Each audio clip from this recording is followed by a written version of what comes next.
Welcome to the Flying Out of Bounds tutorial. And in this video, we're going to give the illusion of this snowboarder that is just flying out of a photograph into space. And the snow is following behind him. And it's a really cool technique and a really cool effect that is extremely popular right now. And so I thought I would go ahead and include it on the DVD and show you how it's done. One of the coolest things of all is that the background, if I go ahead and lower the opacity of the background, you can see that the snow bursting out of the photograph is transparent. I can even go over here to Image, Adjustments, and adjust the color of the background. And you can see that it does not affect the snow. So we can go ahead and slide any background behind this out of bounds image here to match our website or another type of background. And that's the cool thing, is that I'm going to show you some techniques, some masking techniques that you can use so we can achieve this effect that you see right here. Okay, so let's go ahead. I'm going to undo this and let's begin the project. Let's go back to the file browser.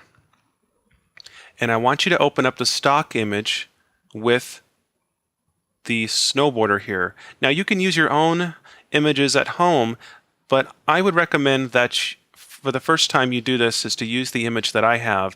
That way you can be sure that you get the same result as I do. So I'm going to go ahead and double click on this to load it up into Photoshop. And we'll go ahead and just move this out of bounds image here out of the way, and we'll start fresh on this image. And I'll zoom into it here.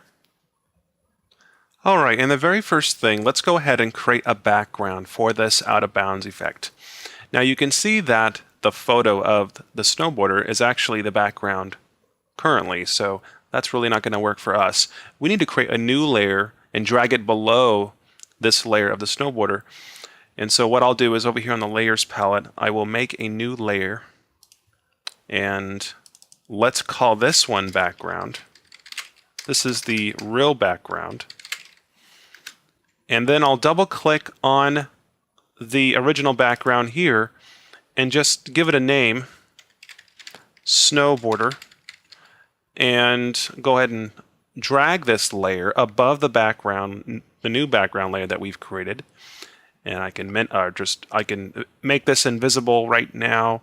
And then what I'll do is select the paint bucket tool and change the foreground to black, and then just click, and I'll click on that background, make sure that's activated, and I'll click on the image, and that will fill the background with black. So now we're working over a black background. Let's go back to the snowboarder image here and go ahead and make that visible.